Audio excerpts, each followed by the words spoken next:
Bom dia a todos. Vamos então iniciar mais um estudo bíblico, estudo da palavra de Deus. Hoje o tema vai ser Pacto da Criação. Vamos falar sobre o conhecimento prévio até a predestinação. Primeiramente, vamos fazer a nossa oração inicial para que Deus se faça presente em espírito aqui por meio de nós, para que Ele conduza todos os atos, até porque a palavra é dele. Então, nós estamos aqui apenas como instrumentos do Senhor para sermos usados por Deus. Senhor Deus, agradecemos por mais esse ano, por mais esse dia de vida, por mais essa possibilidade de estudar a Sua palavra, para que possamos compreender mais o Senhor, entender como que o Senhor quer que possamos conduzir nossas vidas em direção à vida eterna. Essa é a nossa busca, esse é o nosso desejo. Por isso, agradecemos ao Senhor por mais esse dia e por mais essa possibilidade de dedicarmos à honra e glória do Senhor, em nome do nosso Senhor Jesus Cristo. Amém. Então, nesse universo majestoso criado por Deus, sabemos que ele exerce todo o domínio na criação. Essa obra da criação de Deus, ele apenas não concedeu para a gente, ele não concebeu todas as coisas, né, os atos criativos dele, mas ele ordenou cada detalhe. Ele definiu com a própria sabedoria, com a ordem pela qual ele determinou, ele separou todas as coisas, ele estabeleceu como cada uma delas deveria ser mantida, ele sustenta todas essas coisas. Ou seja, Deus é um arquiteto supremo. Ele delineia, né, todo esse universo com perfeição extrema, a sua trajetória de como a criação deve ser seguida. Ele não consultou ninguém para buscar conselhos em seu trabalho ali soberano. Ele próprio é o seu conselheiro. Então, nesse magnífico cenário divino, né, nós vamos descobrir como Deus, nessa soberania inquestionável dele, ele moldou, guiou cada aspecto do universo, impondo a sua vontade de uma forma que é incontestável. Não nos compete contestar essa forma pela qual Deus ordenou todas as coisas. Então, nós voltamos a estudar o princípio. Vamos por o princípio, que é um tema pouco estudado nas igrejas, pouco pregado, né? Nós quase não temos pregações sobre criação. Então, eu optei por escolher esse tema, porque ele é principiológico. Nós precisamos compreender muito bem a criação para o desenvolvimento de toda a Escritura. Então, a Escritura começa em seu primeiro versículo dizendo o seguinte: no princípio, criou Deus os céus e a terra. Observem aí que o autor do livro de Gênesis, ele faz uma pressuposição. Ele já entende que você sabe quem é o sujeito da oração. Ele já entende que o princípio, céus e terra, já tem algum significado para você. Então, nós vamos entender o que quer dizer esse versículo, que aparentemente é simples, mas ele é bem complexo, porque você deve compreender alguns pontos dele. Deus aqui é claramente identificado como sujeito dessa oração. Então, o autor de Gênesis, ele pressupõe que o leitor da Bíblia já está familiarizado com Deus. Naquela época, era o povo de Israel, a quem essa revelação estava sendo apresentada. Então, Deus é introduzido como o Deus de Abraão, como o Deus de Isaac, como o Deus de Jacó, conhecido como Yahvé pelos judeus, o Deus Todo-Poderoso que derrubou deuses falsos do Egito. Então, essa informação sobre o sujeito ela é crucial. Por quê? Porque ela apresenta Deus não só como libertador daquele povo, mas também como criador de todas as coisas. A novidade aqui é que ele é responsável pela criação dos céus e da terra. E céus no plural, realmente, porque não é apenas um céu que nós temos céu atmosférico, nós temos céu sideral e nós temos céu celestial. São os três céus que existem. E o que significa, então, esses céus e terra mencionados aqui em Gênesis 1? Ao mencionar isso, aqui o autor de Gênesis ele não está se referindo apenas a esse planeta Terra, visto do espaço, porque esse conceito ele vai exceder o conhecimento daqueles ouvintes originais.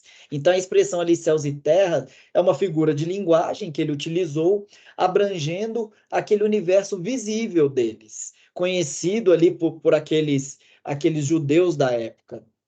Então, havia uma limitação desse entendimento para aqueles leitores. Para nós, não. Hoje a gente compreende de uma forma muito mais ampla. Então, o texto ainda continua dizendo e não fornecendo para a gente uma data específica sobre o princípio. Ele deixa aí aberto. No princípio, a palavra princípio, ela não tem um momento exato. Ela é entendida como um período de tempo.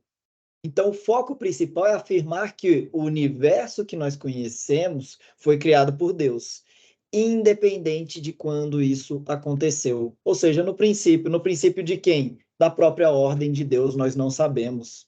E quando avançamos ao versículo, né, posteriormente, o versículo 2, no caso, de Gênesis, ele vai fazer uma transição que é perceptível a todos nós. Ela muda o contexto do primeiro verso para o segundo. Então, o enfoque que estava nos céus e na terra como Deus criador de todas as coisas, ele simplesmente muda e focaliza. Ele enfatiza o quê? Apenas a terra. E essa mudança vai preparar o quê? O terreno da narrativa posterior, dos versos seguintes. E aí é dito lá em Gênesis 1, 2: a terra, entretanto, estava sem forma e vazia. Havia trevas sobre a face do abismo e o Espírito de Deus pairava por sobre as águas. Então, aqui esse verso, ele vai descrever qual era a condição inicial da terra antes da obra criativa específica descrita nos dias subsequentes da criação. Então, ele vai apresentar aqui uma imagem de desordem, uma imagem de vazio, destacando essa necessidade de intervenção divina para trazer ordem e vida a todo o cosmos. A presença ali do Espírito Santo de Deus pairando sobre as águas sugere justamente o quê? A iminência ação criativa e transformadora. O Espírito Santo estava presente na criação. O Criador chama esses elementos à existência. Ele determina os papéis de cada elemento e aí sim a realidade da sua criação. O livro de Romanos, ele vai nos dizer o seguinte, Romanos 11, 33, 36. Ó profundidade da riqueza, tanto da sabedoria como do conhecimento de Deus, quão insondáveis são os seus juízos e inescrutáveis os seus caminhos. Quem, pois, conheceu a mente do Senhor? Ou quem foi o seu conselheiro? Ou quem primeiro deu a ele para que lhe venha a ser restituído? Porque dele, por meio dele e para ele são todas as coisas. A ele, pois, a glória eternamente. Amém. Aqui o apóstolo Paulo, em Romanos, ele vai expressar uma admiração por essa incompreensível sabedoria e conhecimento de Deus. Ele reconhece que os juízos de Deus são insondáveis, que os caminhos de Deus são inescrutáveis, e isso destaca essa profundidade da mente criativa divina. O versículo ressalta também o que? A impossibilidade de compreendermos completamente os juízos de Deus. O Criador, em sua sabedoria, traz à existência elementos que estão além da nossa compreensão. E Paulo faz duas perguntas retóricas aí, questionando quem pode conhecer a mente do Senhor, ou quem pode ser seu conselheiro. E isso enfatiza o quê? Singularidade, autonomia da mente de Deus, indicando que Deus não depende do conselho de nenhum homem. Nos versículos seguintes, Paulo vai destacar a soberania de Deus sobre a criação. Ele questiona quem deu algo a Deus que Deus precise retribuir a essa pessoa? O que você pode dar ao Senhor que ele precisa te retribuir? Enfatizando o quê? Que todas as coisas procedem dele e não de nós. Nós não criamos nada novo. Nós apenas somos instrumentos do Senhor, criaturas, como todos os atos criativos do Senhor. Mas nós somos especiais porque nós somos humanos, feitos à imagem e a imagem do nosso Senhor, a imagem e semelhança do nosso Senhor Deus. E isso reflete o quê? Iniciativa de Deus na criação, sustentação de tudo que existe. Ele não só cria, ele sustenta todas as coisas. E por fim, o versículo 36 ali, ele vai concluir afirmando que todas as coisas são por meio dele e para ele.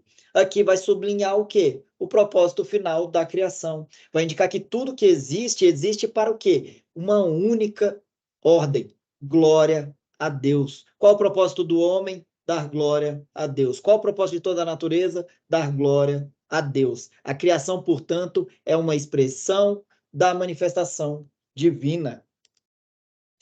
E aí Gênesis 1:3 vai dizer: disse Deus, haja luz e houve luz. No versículo 3 aqui, Deus emite, né, na verdade, uma declaração poderosa: haja luz. Aqui, a palavra de Deus, ela é eficaz e ela é criadora. A simples expressão verbal de Deus já traz à existência o que não existia antes, a luz. A ordem para a existência da luz marca o primeiro ato criativo e específico no relato de Gênesis.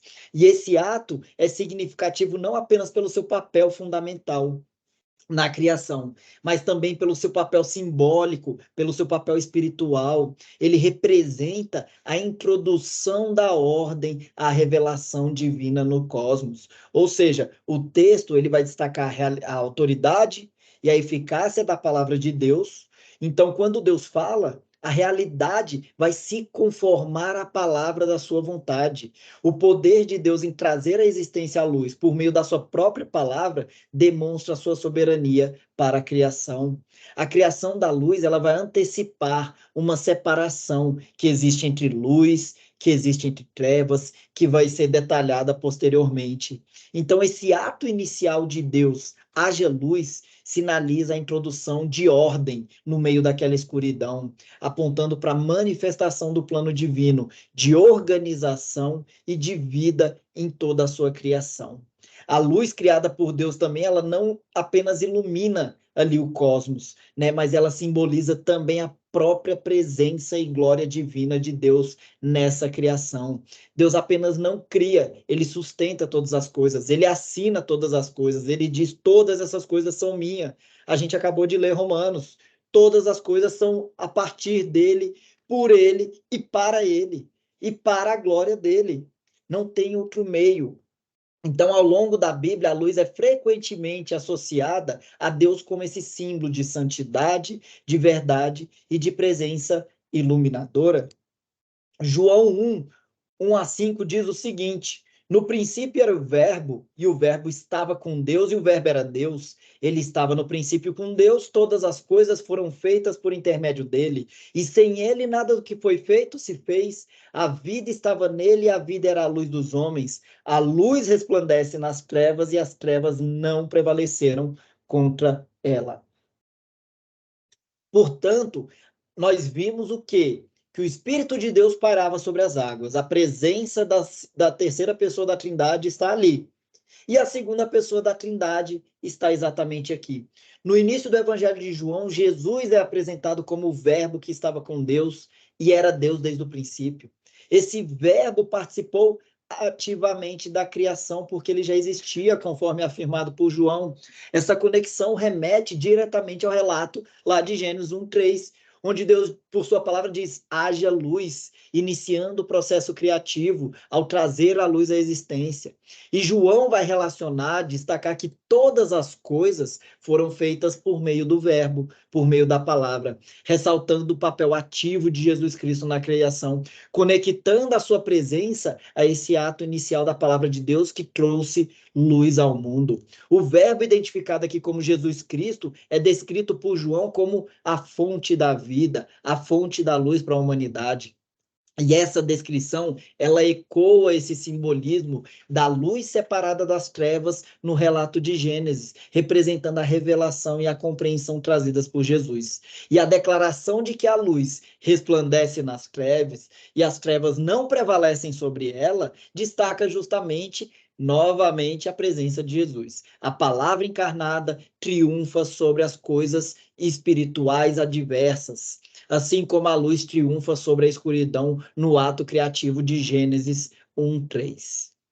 E aí Gênesis 1:4 vai trazer: e viu Deus que a luz era boa e fez separação entre a luz e as trevas. Então, após criar a luz, Deus avalia sua obra. Deus observa que a luz é boa. E essa declaração reflete qualidade, reflete perfeição, que são intrínsecas à criação divina. Destaca que o que Deus faz é excelente, que o que Deus faz é perfeito, o que Deus faz é conforme a sua vontade. O segundo aspecto desse versículo é o que? Separação que Deus faz entre luz de um lado e trevas do outro lado. Essa separação não é apenas física, mas ela é simbólica também. Ela representa introdução, como eu disse, de ordem e distinção na criação. A separação entre luz e trevas simboliza também distinção moral e espiritual entre o que é puro e o que é impuro, o bem e o mal. Essa divisão é fundamental para a compreensão da criação como um espaço ordenado, como um espaço habitável. Essa separação também deixa a gente antever o plano divino para separar, para distinguir aspectos da vida humana na relação de nós, homens, com Deus, com o nosso ser superior. E aqui nós notamos a clara predestinação da salvação, quando Deus separa justos de injustos, escolhidos de não escolhidos, redimidos de não redimidos. Então aqui a gente já enxerga nitidamente essa predestinação, ou seja, você vê que desde a criação você já enxerga a predestinação de Deus. Lá em Mateus 25, 31 a 33 é dito o seguinte: quando vier o Filho do Homem na sua majestade e todos os anjos com ele, então se assentará no trono da sua glória, e todas as nações serão reunidas em sua presença, e ele separará uns dos outros, como o pastor separa dos cabritos as ovelhas, e porá as ovelhas à sua direita, mas os cabritos à sua esquerda. Nesse trecho aqui, Jesus está descrevendo a cena do julgamento final. Você vê que na criação já há separação, no julgamento final há separação, porque sempre há separação.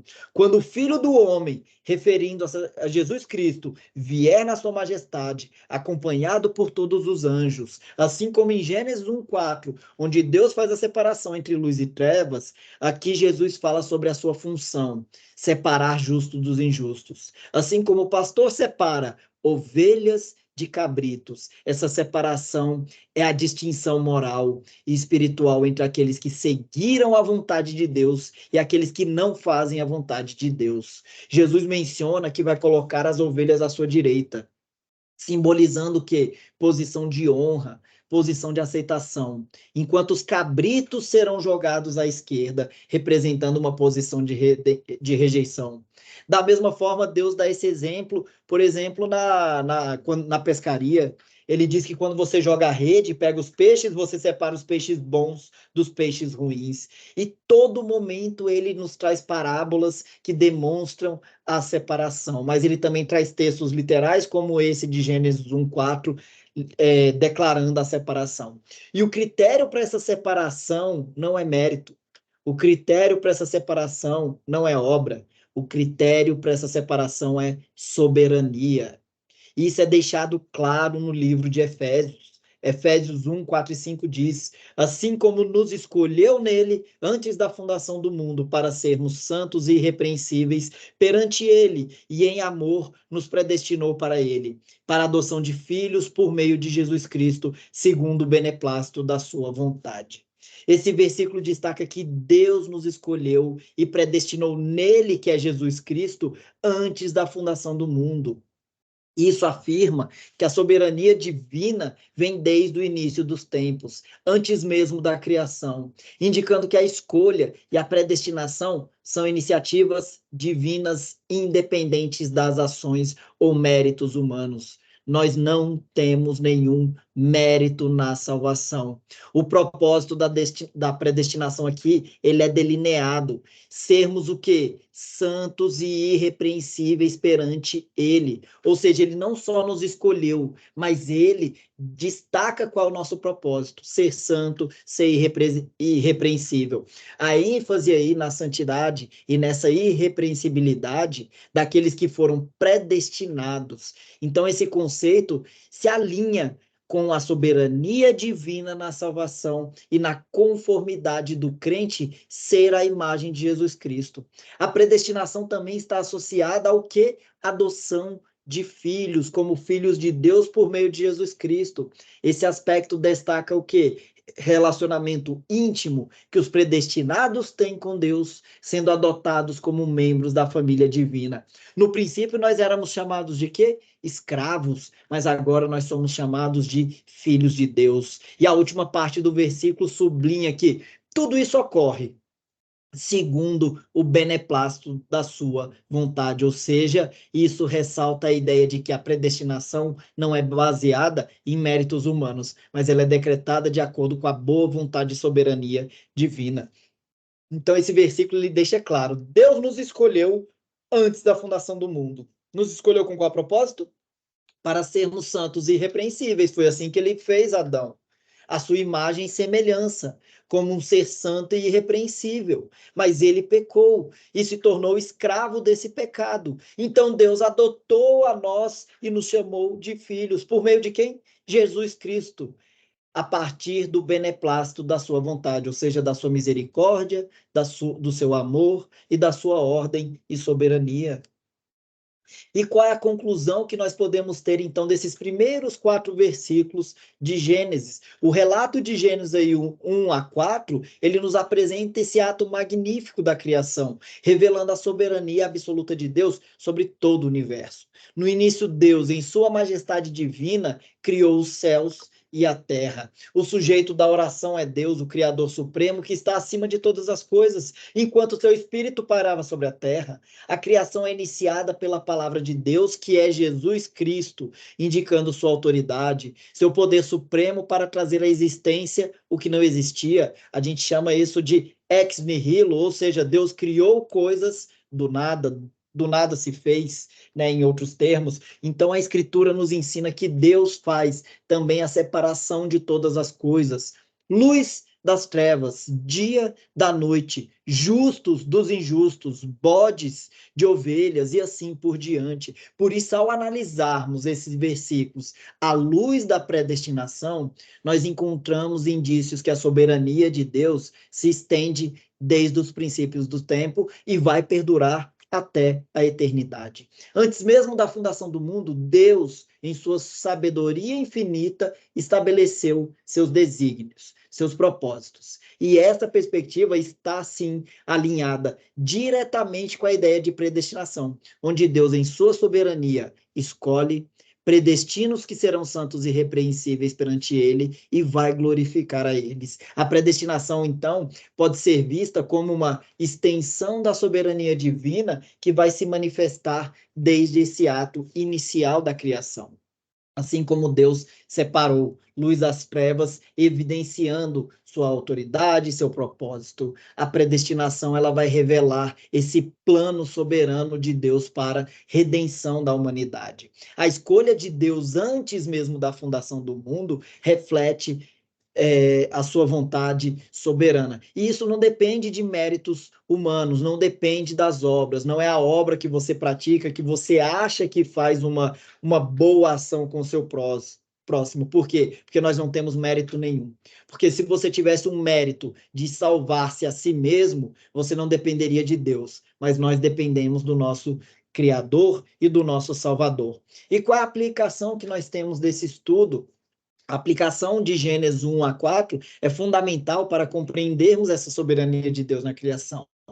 E, por extensão, ela vai inspirar reflexões sobre a doutrina da predestinação. O texto iniciou lá de forma ousada, dizendo, no princípio, Deus criou os céus e a terra. Deus é apresentado como esse agente soberano da criação. Deus exerce sua vontade para trazer à existência todo o cosmos. E aí a separação entre luz e trevas é também estabelecida por Deus. Isso é um exemplo claro da sua soberania. Ele, em sua soberania, em seu poder, ele ordena a criação de maneira específica, ele define a luz como boa e vai separá-la das trevas. Então, esse ato inicial não é apenas uma obra mecânica do Senhor, mas é uma expressão da vontade soberana de Deus, revelada no seu próprio propósito, no controle total que ele tem sobre a criação. E ao considerarmos a predestinação à luz desse relato, nós podemos perceber alguns paralelos. Assim como Deus separou luz de trevas, de acordo com sua vontade, a doutrina doutrina da predestinação sugere que, antes da fundação do mundo, Deus, em sua soberania, escolheu e designou indivíduos para a salvação. Assim como a luz foi identificada como boa por Deus, os predestinados serão chamados para serem santos e irrepreensíveis diante dele, de acordo com o beneplácito da sua vontade. Portanto, Gênesis 1-4 destaca não apenas a criação ordenada de Deus, mas também seu papel soberano de separação e designação específicos de elementos dentro dessa própria criação. E essa narrativa vai o quê? Oferecer para a gente uma visão profunda dessa soberania de Deus sobre todo o universo. E é um tema que ressoa em toda a Escritura. Ele está intrínseco, ele está ligado a toda a doutrina também da predestinação. Ambos os conceitos apontam para a autoridade divina sobre a história, autoridade divina sobre a salvação, inspirando a cada um de nós não a vivermos uma vida orgulhosa, mas sim a uma adoração reverente ao Deus que governa com sabedoria e amor desde o princípio do tempo. Então é Deus quem você entrega a sua vida propositadamente. Por isso que Jesus dizia, né, aquele que perder sua vida, que entregar sua vida em amor a mim, receberá a vida eterna. E para fechar, deixo a seguinte mensagem de Deus, porque é toda dele, para ele e por ele. Romanos 8, 28-30 diz: sabemos que todas as coisas cooperam para o bem daqueles que amam a Deus, daqueles que são chamados segundo o seu propósito, porquanto aos que de antemão conheceu, também os predestinou para serem conformes à imagem de seu Filho, a fim de que ele seja o primogênito entre muitos irmãos, e aos que predestinou, a esses também chamou, e aos que chamou, a esses também justificou, e aos que justificou, a esses também glorificou. Esses versículos ressaltam a soberania de Deus desde o conhecimento prévio até a predestinação. Uma vez chamados por Jesus Cristo, somos justificados pela obra da sua crucificação e ao fim seremos glorificados por Deus, como Cristo também foi. Por isso que ele diz no Evangelho: Pai, é chegada a hora, glorifica teu filho para que o filho te glorifique a ti mesmo. E daí sim nós possamos o quê? Ouvir e compreender a palavra, tirar as vestes, a venda dos nossos olhos e entender toda a Escritura. Portanto, o propósito divino é evidente. Tudo coopera para o bem daqueles que amam a Deus. Que Deus edifique a sua vida para que você compreenda essa palavra de hoje, que Ele é soberano sobre todas as coisas, que Ele predestinou a todos os escolhidos. E ser escolhido não é motivo de orgulho, é motivo de humildade para nós darmos mais glória a Deus e agradecermos por esse presente que Ele nos deu. E esse presente que Ele nos deu tem um nome, é graça. Pela graça sois salvos. Não é obra de cada um de vós, mas é sim dom de Deus. Portanto, a fé que nós temos em Deus, a fé que nós temos em Jesus como nosso Salvador, este sim é o fundamento pelo qual você é escolhido. E isso não vem de você, isso vem de um dom de Deus que te deu a graça para ti. Por isso que lá em Salmos é dito, né, que a graça vale mais do que a vida. Então é realmente isso. Deixe sua vida de lado e edifique a graça de Deus, a graça que Ele colocou na sua vida, como justo e escolhido, predestinado para a salvação. Assim finalizo o estudo de hoje. Espero que tenham gostado. Em nome do nosso Senhor Jesus Cristo, a Ele toda a glória. Amém.